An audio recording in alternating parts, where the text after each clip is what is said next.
Hello, this is the Palimpsest project brought to you by International Art Alliance. My name's Ross in Los Angeles, and today we are meeting with Laura Spinetto in the United Kingdom, and Hi. Stephanie McLean in Toronto, Canada, and Denise Buisman-Pulcher in Quebec, Canada, and Rose L. Williams in British Columbia. Stop saying Vancouver every single time in Canada, and not just Canada, but we also have Cheryl Wilcox is in Australia, and she's not here today. And You're also not in Canada.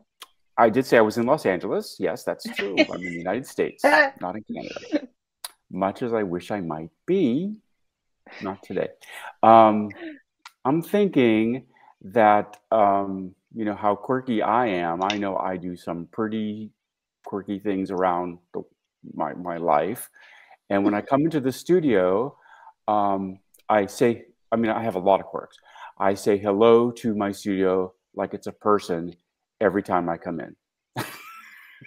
Do you guys do anything quirky to either start working or you find yourself in the middle of your work that you're doing something quirky? Does it say hi back, Ross? Not this week. There have been weeks. That's a good question. Do you guys do anything? I'll sometimes walk back into the studio at weird times of the day, like late at night or on the weekend, to look at a piece that I've been working on because I'm super excited about it, and I'll just stand there and look at it. I do the same thing. That's a lovely thing to do. That's fun. Yeah, I do the same thing. Do you surprise it? Hmm? Do you come in and surprise it? Like, hello, I'm back. Oh, look at you. Not really. No, I'll just. It feels sort of wrong because it feels like it feels like I'm not supposed to be there at that time. So I'll just like walking like early in the morning, like on a Saturday morning, and before I do anything like breakfast related, I'll just like quick pop in the studio. Oh yeah, this is what I was excited about this. Yeah, this is cool. It's cool. And I'll go on doing the thing that I'm doing. I'll usually for me it's later at night, and I'll come into the studio / my living room with a little notebook and just like note everything that I need to change. Because I'm just like, no, move the highlight, do this, do that, and then the next day when it's time to paint, I have all my notes. But it's funny, I can't seem to. It's almost like I need to step away before I can come back and see what needs to be changed. Stepping away is important. Yeah, stepping away. I step away from my paintings a lot. Just rest the eyes, see what they look like from, further back, and I take pictures of my paintings to just see what they look like. Because it's one thing to see them right on your easel, like really big, and another thing to see what people would see if you're posting them online, kind of thing, just a picture of them. And then I also convert them to black and white to compare to the reference photo, which is in black and white. I always make my reference photos black and white just to make sure all the values match as closely as possible. So I guess I do have quirks. Do you use a specific kind of a notebook or like the same type of note-taking every time, or is it just whatever back of the envelope or scrap of paper you can get your hands on, or how does that No, I have a dedicated notebook for my notes. I have a lot of notebooks for different things, but yeah, I have a dedicated notebook. Can you like show us a page from a notebook? I don't put you on the spot, Stephanie, but I'm putting you on the spot. Is there a? You don't believe me? I do. I'm low-key fascinated with the idea of taking a note. I've never done that. Never taken a note about the thing that I'm working on. No. And then come back. I don't know if this is mirroring it or like these. So those are my check marks to say that I've done it. Wow. It's also kind of I mean, like it's really messy, right? It's really messy. Welcome to my mind. So I was thinking how organized it was actually. Oh, really? Yeah. Wow. Yeah, okay. There's a bit of math on there and everything, and I do my math the European way. So Wow. I will, however, put pieces of tape sometimes on my painting, because I work in a set order, and then when I think of something, like for example something that needs to happen on the colors, I'm sort of scared that I'll forget by the time I've worked my way through the blacks and the whites. So I'll write it on a piece of tape and I'll stick it to the area that I need to work on, and I'll just it'll just live there for however long it needs to be there. To remind myself that that's a thing that I want to do with that area. Right. Marks in time. Yeah. I'll also use Laura, chalk on my paper, my painting. I'll use chalk to like, you know, with a little arrow kind of thing, that kind of thing. Because you can just write in chalk.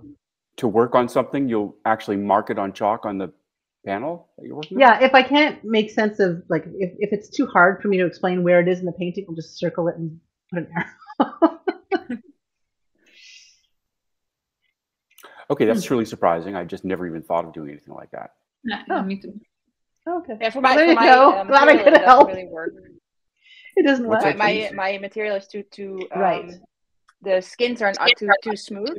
The chalk wouldn't work, so I just use a piece of painter's tape and I write it down and stick it on there. Mm-hmm. So cool. Laura and Rose, how do you work yourselves? What's your plus these note things that our friends are talking about? Honestly, for me, I think as I'm listening, I think a lot of my quirks are kind of like imposed by the space constraints that I have. So because my studio is small but tall, so often I have to put things away up on my little loft, and then they get forgotten there. And then when I go digging for something, I'm like, I think I have something up there. I wonder if it's still there or not. Then I'll find things that I didn't remember I had. And it'll be like Christmas morning. And I'll be like, oh, I forgot about you. You weren't finished. So I literally, on my easel in my studio right now, I have a painting that I stopped working on 6 years ago. And then now it's displayed out on the easel in the middle of the room. Like, look at me. And I was having all these like, oh yeah, that is not a finished painting. That painting needs a lot of attention. So yeah, part of my quirks are just because I have this kind of revolving display kind of thing that goes on. So I tend to forget that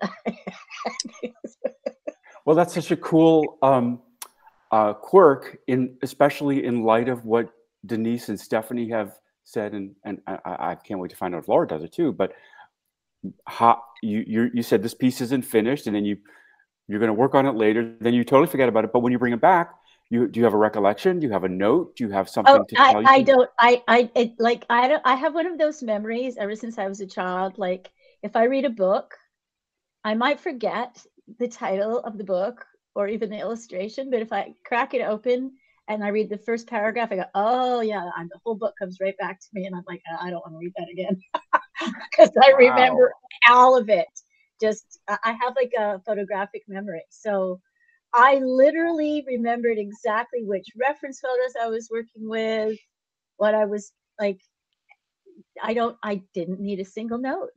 It was, but it all came like even like it was older photos that I'd used, but I was able to go and find them because I had organized it at the time. And I don't know, like I have so many things going on with my work, like so many layers, that I think notes would get even more messy than I already had.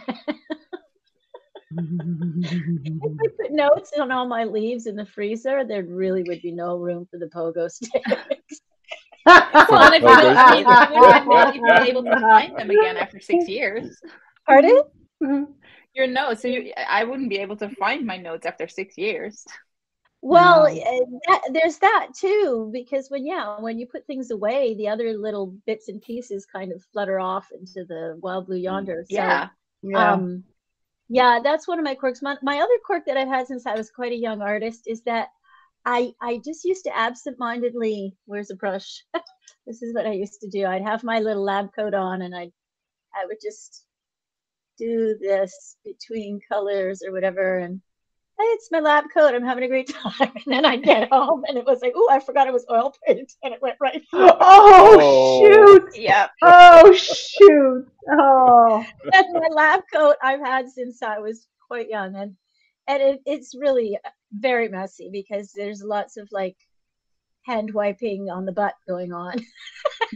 So that's one of my other quirks is wiping lip on my lab coat and over Yep, the years. that sounds very familiar.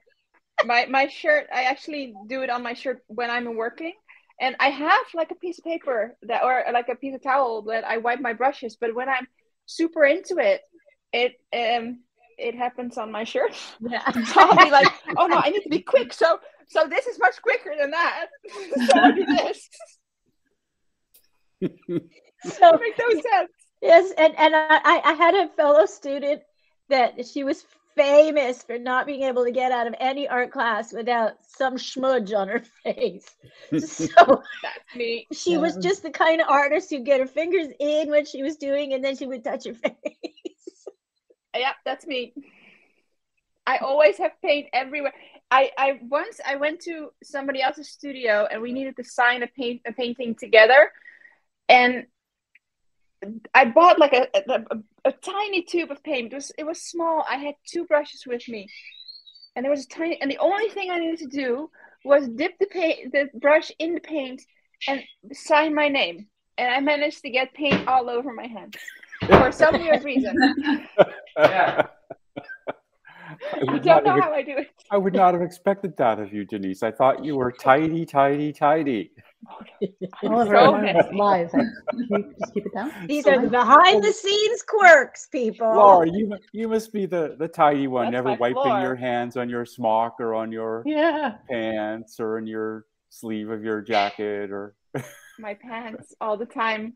And occasionally I will go into the studio in my regular pants on the weekends and immediately forget that I'm wearing my regular pants and then do that. Yeah, I do the same thing. Can't do anything nice. Nope. Laura, what kind of quirky things do you do and have going on? I was thinking about it because I don't realize that I'm doing quirky things. There is something that I like to do, and I'm not doing like every day, or I like to do it when I start a new painting or when I start a new project. I like to after I clean the house to burn some white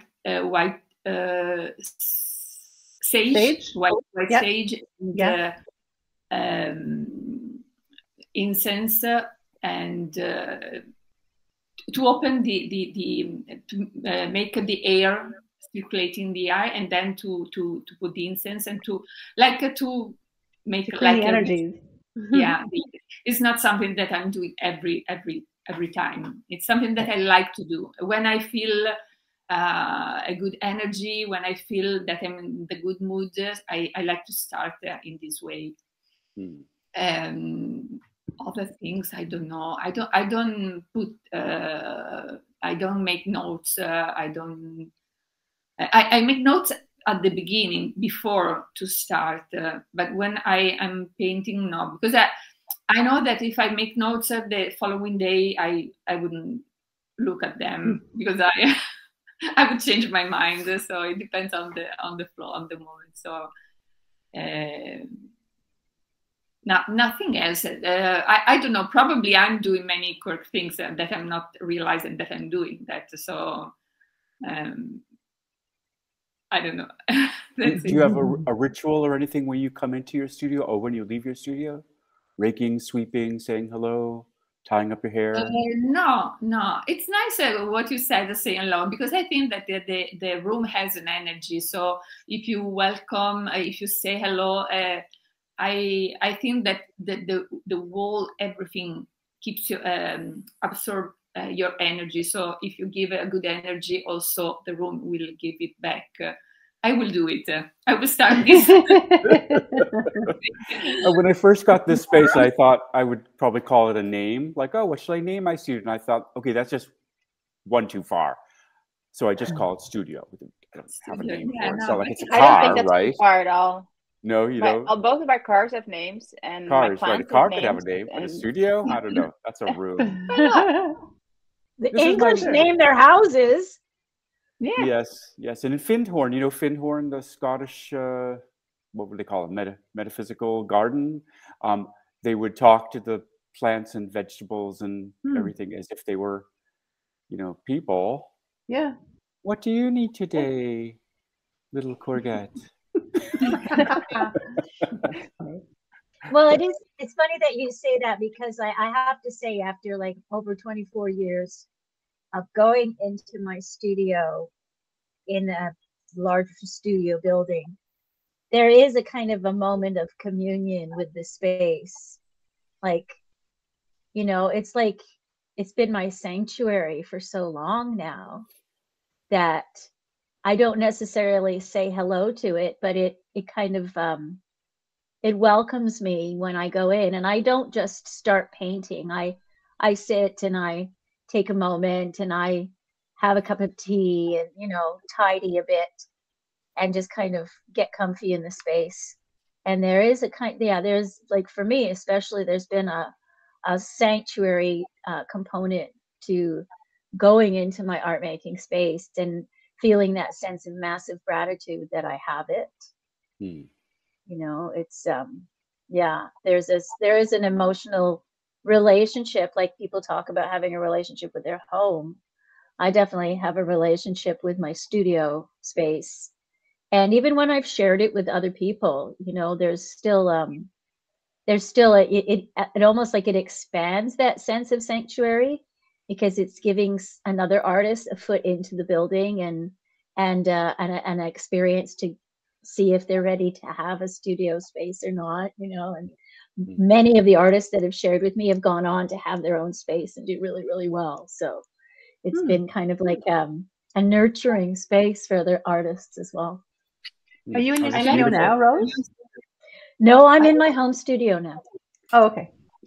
I like it that you use the term sanctuary, because it's what I feel when I do my rituals.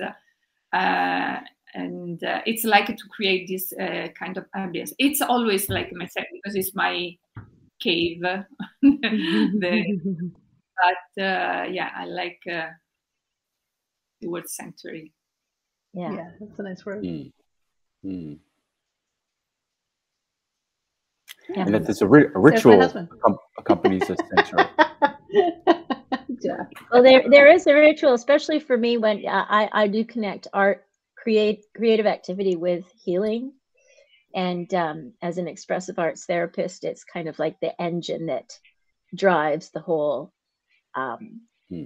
healing process, especially, you know, internal from, you know, psychotherapy kind of healing process. Art making, creative activity is really central to that. And so having a space dedicated to making that kind of process happen, especially for me over the years, I did use it as well for expressive arts therapy for others. So it does have like a, I don't know, a feeling of it's like a shamanistic kind of you know, space where people come to heal. Especially me. From the bedroom. Your mind.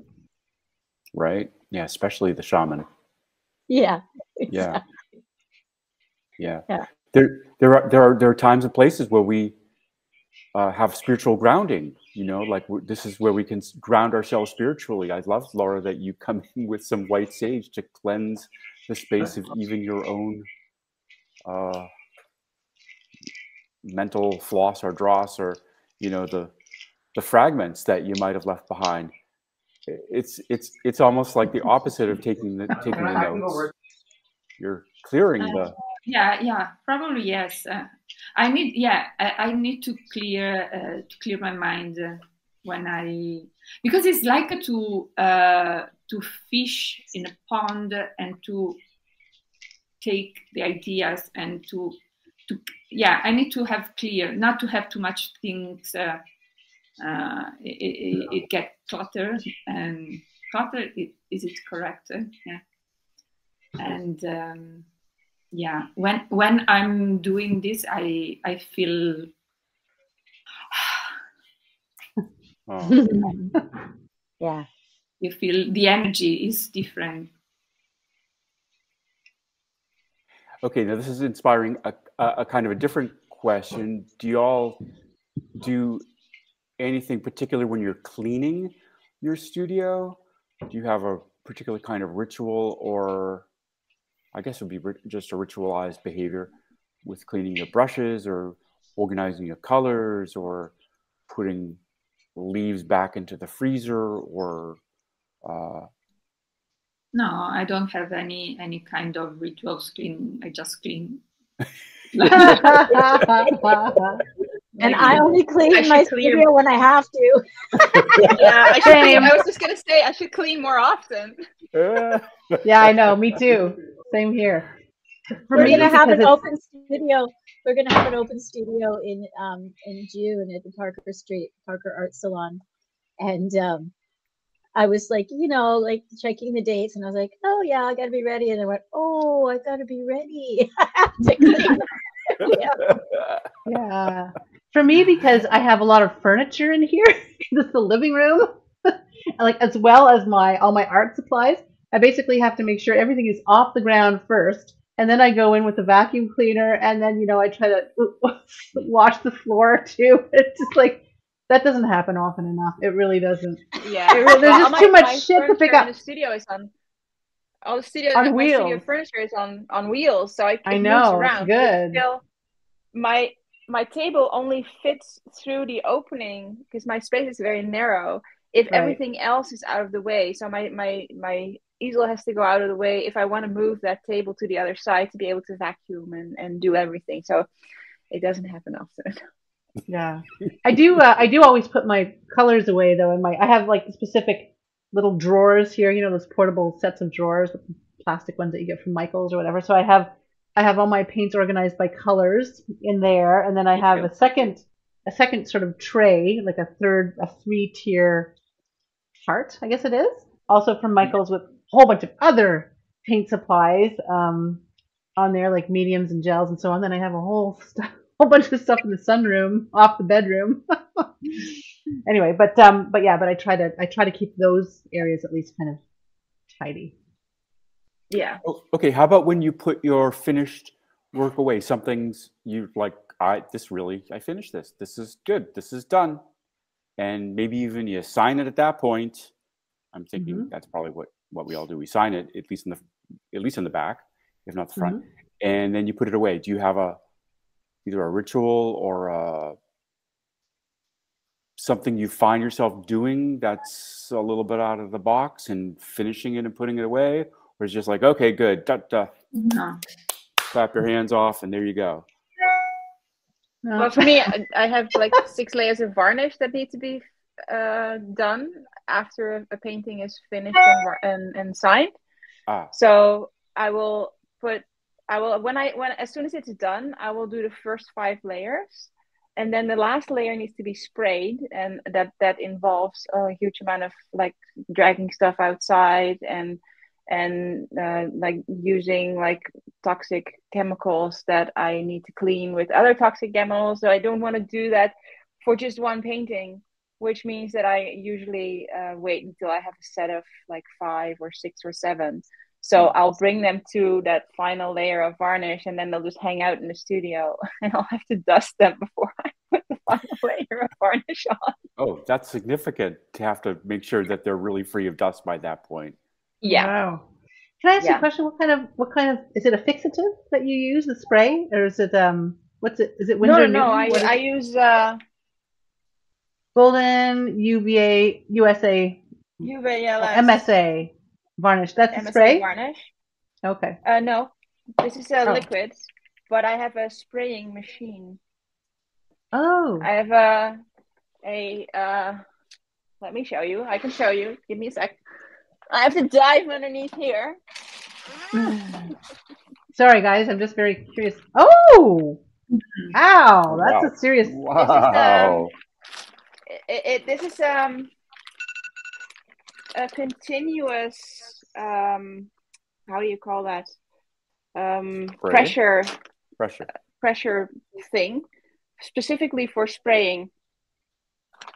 So Wow. the varnish goes in here, and then I need to. That's why I have to bring this thing outside. I have to it has a really long, heavy hose, like a pressure hose. So that needs to be attached, and it's bulky, and I have to attach the power, and then I have to mix the varnish because it needs to be thinned out.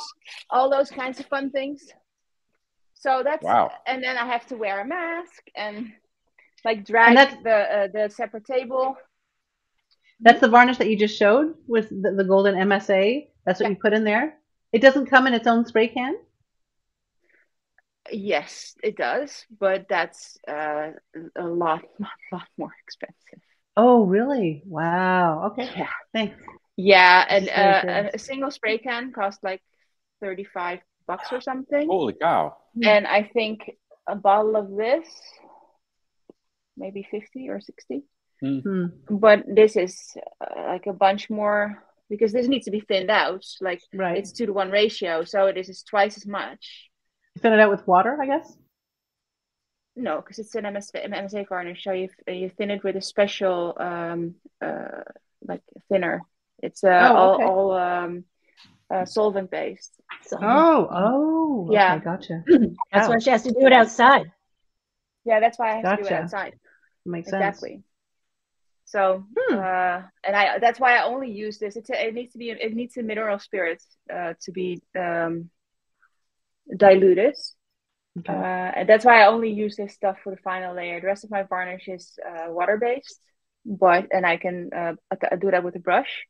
But because my final layer is matte, as a matte finish, I never get a nice coat. I get the best finish if I spray it.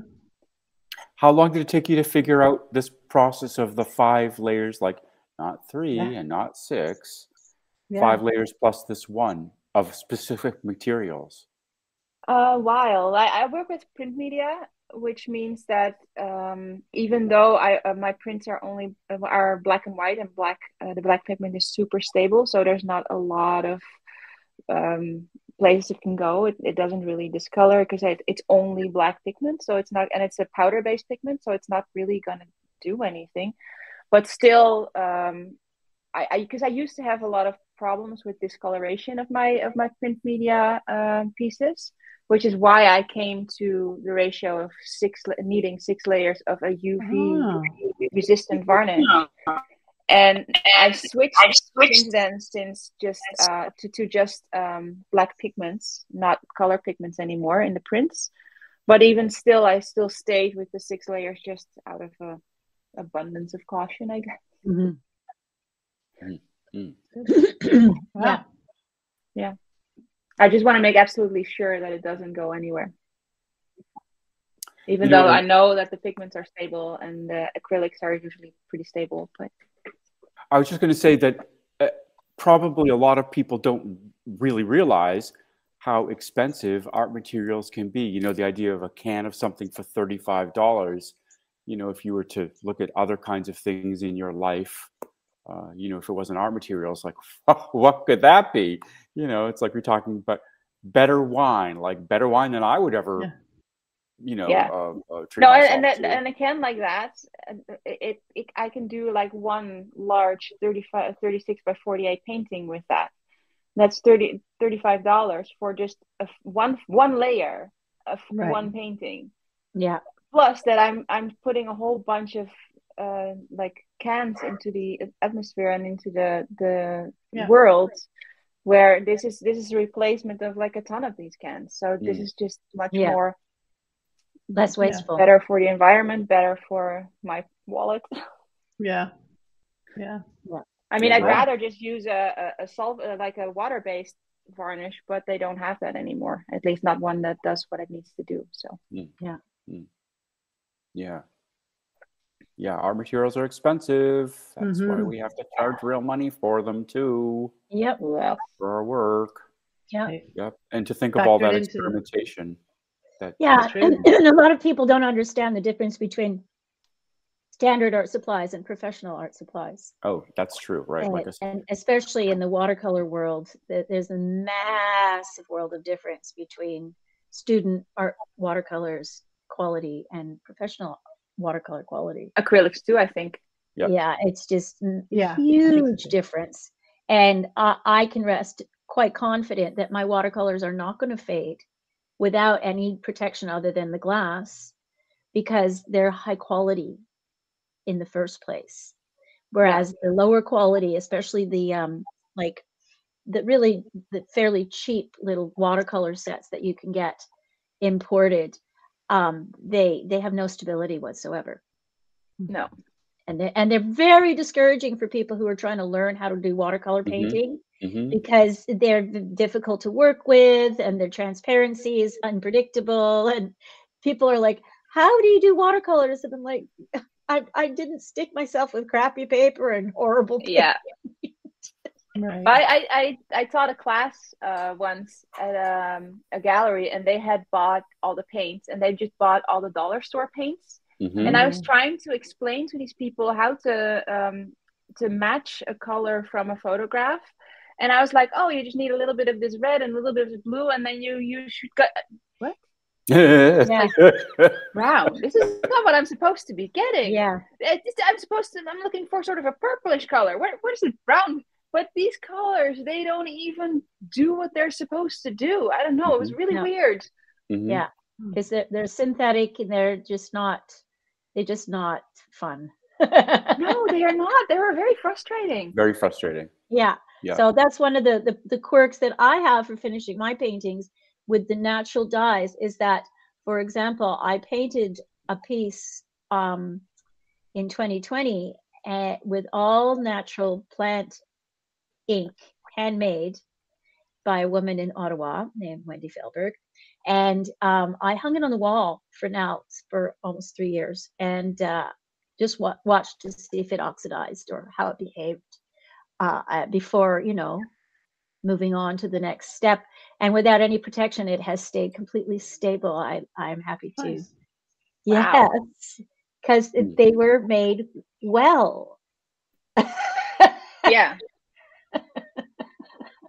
So there you go. Even the pigments will hold their integrity if you use them properly and you layer them properly, and you don't hang them in direct sun, because you really don't want to hang anything nice in direct sun, whether it's your hat, your coat, or your piece of art. Yeah. Exactly. Yeah. And the other thing I use is cold wax. I use on my watercolor and oil paintings. I don't want the reflection of varnish of any kind, because I am playing with those two qualities in the painting itself. So I use cold wax, and you just gently wipe it on the edge of your hand, and then you just sweep it across your painting with your hand, because the heat of your hand just warms it up enough that it just puts a lovely little coat of clear cold wax on there. And then in future, you can have it cleaned properly.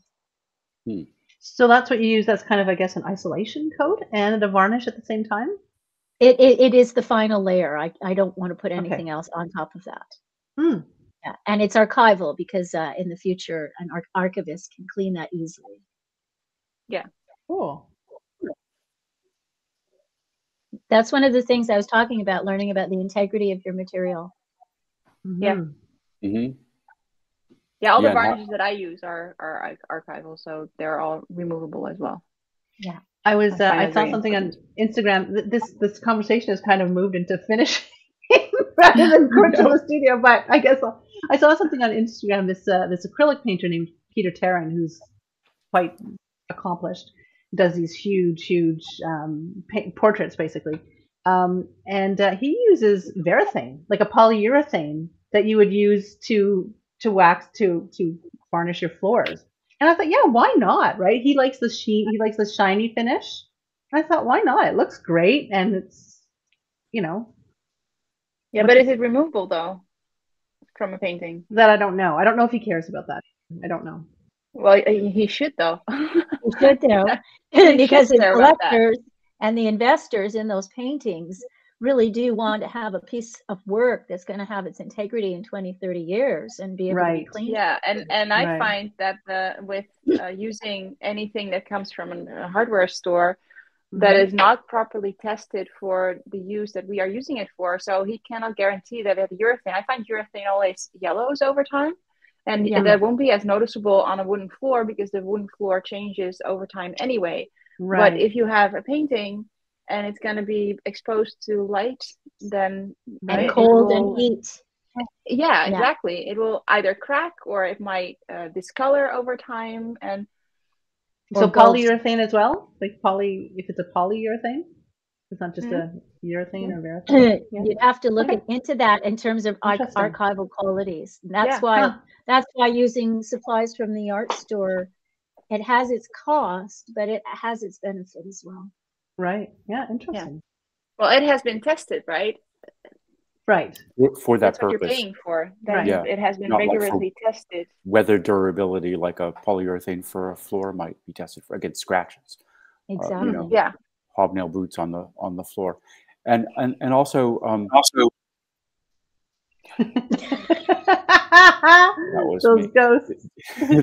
the using a poly anything along with your acrylic, right? Like that's going to be completely bonding, chemically bonding, right? Like that's how that functions. The polymers will intertwine, and so just think There's about no removing that. But the legacy that you leave, right? Right. So maybe I won't go in that direction. So I thought, that's a good idea. But no, maybe I won't. Okay. Because I have, I think I should just, and I have a couple of times, I have an isolation coat. And then I think with just regular varnish, regular golden varnish or Liquitex varnish would be probably fine. Yeah. Yeah. Talk to an archivist and you learn a lot. Right. About what's in their world. Yeah. And the kind of things that they encounter that people did to art and furniture over the years. Right. And we sometimes want to make prints of our work, and there's a fancy word that became popular, I guess, in the 80s or early 90s called giclée, which basically is just a lovely French word to refer to. This is the archival print quality, the one that we've chosen based on its keeping power and it's resistant to fading from light and all that kind of stuff. And if you happen to, you just want to get a cheap print and the colors really aren't the same, that might use a photographic kind of paper. They're like, what, 1/10 of the cost maybe for the same size kind of thing. And they really fade. That's like almost like an old-fashioned, well, back in the day, we used to call it a Cibachrome print. And they'd be pretty fugitive as far as those colors go. And the photographic kind of, unless you're doing an archival photograph print, will not hold. So there's like student grade brushes, student grade prints. Yeah. It just depends on what we're looking for in the end. Yeah. And the integrity of our work beyond ourselves. Like if we care about the legacy of our work, then we care about the actual physical integrity of the pieces. Yeah. I find it. We're losing Denise. Yeah. She's freezing. Back, yeah.